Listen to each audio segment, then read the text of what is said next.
আল্লাহ পাক রব্বুল আলামিন বলেন, হে আমার মুহাব্বতের বান্দা বান্দিরা শুনছো, আমি আল্লাহ তোমাদেরকে দুনিয়াতে খেলতামাশা করার জন্য আমি আল্লাহ পাঠাই নাই।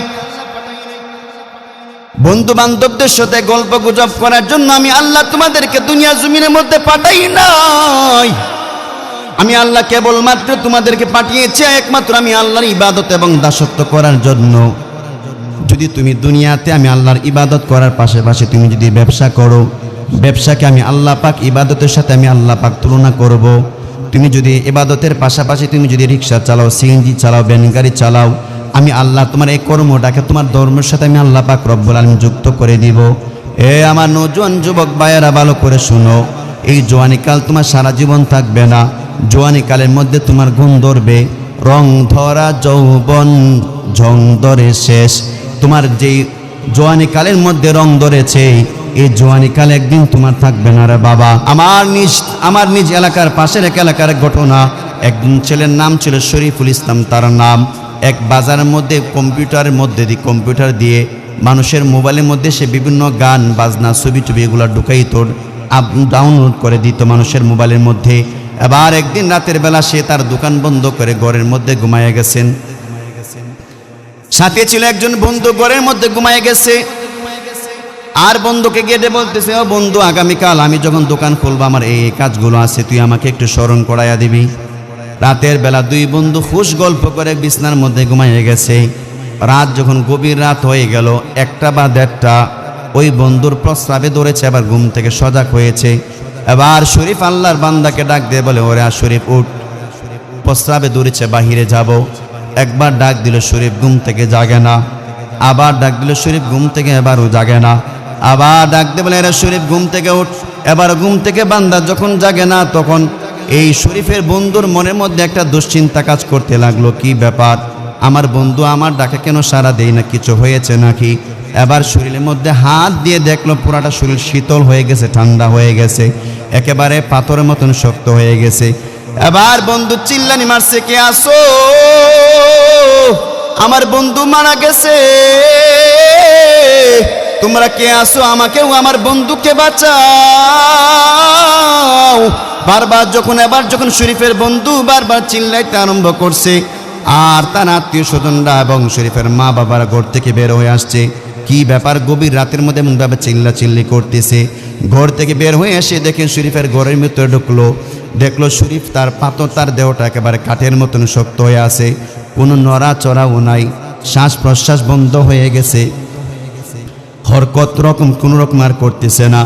এবার শরীফের মা বাবা চিল্লাইতে আরম্ভ করলেন আর কান্নাকাটি করতে আরম্ভ করলেন। শরীফের কাঁধে গলায় কাঁধে এবং তার মুখের মধ্যে আদর করতে লাগলেন, চুমো দিতে লাগলেন, ও সন্তান, এই অল্প বয়সে তুমি আমাদেরকে ছেড়ে তুমি চলে গেলা, আমরা তোমাকে ছাড়া কেমনে থাকবো?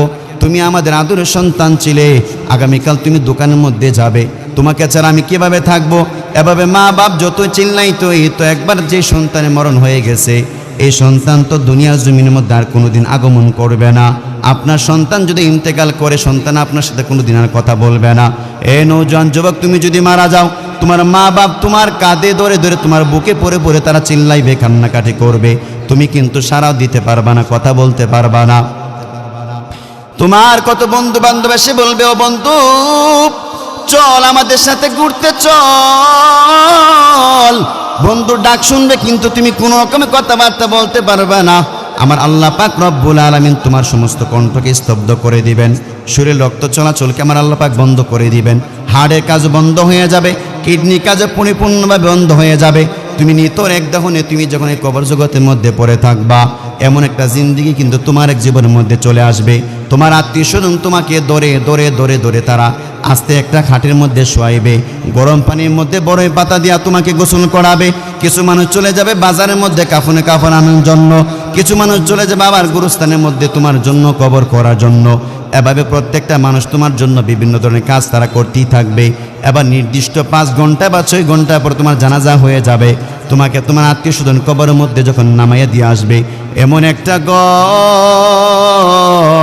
যে ঘরের মধ্যে নওজোয়ান যুবক তুমি একলাই পড়ে থাকবা। রাতের বেলা যদি এখন তোমাকে বলা হয় যে ধর্মপুর একজন যুবক, তুমি গৌরস্থানের মধ্যে রাত্রে 1টার সময় তুমি একলাগে বসে থাকবা, এটা তোমার পক্ষে সম্ভব হবে না রে নৌজওয়ান। তোমার কলিজা কেঁপে উঠবে, তোমার চেহারা এবং তোমার কপাল বেয়ে বেয়ে চিকন গাম বের হতে থাকবে। তুমি এমন একটা অবস্থা তোমার হয়ে যাবে। অথচ এই কবরস্থানের মধ্যে কত মুর্দেগান শাহিত অবস্থায় আছে, বছর কি বছর তারা পড়ে আছে, তাদের কোনো খবর নাই, খোঁজ খবর নেওয়ার মতন কোনো আত্মীয় স্বজন নাই। তুমি মারা গেলেও তোমার মা বাপ নির্দিষ্ট একটা সময়ের পর তোমাকে বলে যাবে। তোমার বিবিও তোমাকে নির্দিষ্ট সময় পর তোমাকে বলে যাবে। অন্য স্বামীর ঘর সংসার করবে, তোমার সন্তান তোমাকে নির্দিষ্ট সময়ের পরে তারা ভুলে যাবে। একমাত্র কেবলমাত্র তুমি একা একা কবর জগতের মধ্যে পড়ে থাকবা।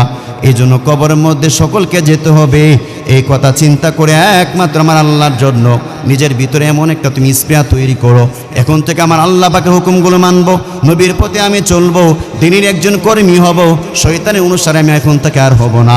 এমন একটা পাক্কা নিয়ত যাদের মধ্যে আছে, দুইটা হাত তুলে আমার আল্লাহকে তোমরা দেখায়া দাও। আল্লাহ পাক সকলকে কবুল করুক, বলেন আমিন। এ আল্লাহ সকলে হাতগুলোকে আপনি কবুল করে নেন, সবার হায়াতের মধ্যে আপনি বরকত দান করেন, দিন ইসলাম অনুযায়ী চলার মতন তৌফিক দান করে দেন রে আল্লাহ। যুবক সমাজ তারা যখন শয়তান ওয়াসওয়াসায় পড়ে যাবে, আসমান থেকে রহমত পাঠাইয়া আল্লাহ তুমি তোমার বান্দাগুলোকে আল্লাহ বিভিন্ন গুনাহ থেকে বাঁচাইয়া হেদায়েতের উপর ইসলামের উপর যেন চলতে পারে তৌফিক দান করো, বলেন আমিন। মোহতারাম হাজিরিন, এটাই আমাদের শেষ ফলাফল।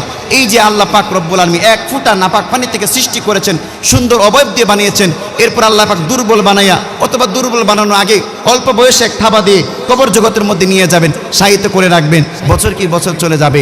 মানুষ তো দুনিয়াটা এমন একটা স্বার্থপর স্থান যেখানে মানুষ আপনার জন্য 5 মিনিট তারা থেমে থাকবে না, 5 মিনিট তারা আপনার জন্য থামবে না। যার দরুন আপনারা দেখবেন আমরা যখন অনেক সময় জানাজাতে পড়তে যাই, জানাজার মাঠের মধ্যে যখন জানাজা পড়তে গিয়া যদি কোনো ক্রমে কোনো কারণে যদি 2 মিনিট বেশি দেরি হয়, একজন লোক কথা বলতেছে, এমনি কিন্তু মানুষ উনাফানা শুরু করে দেয়।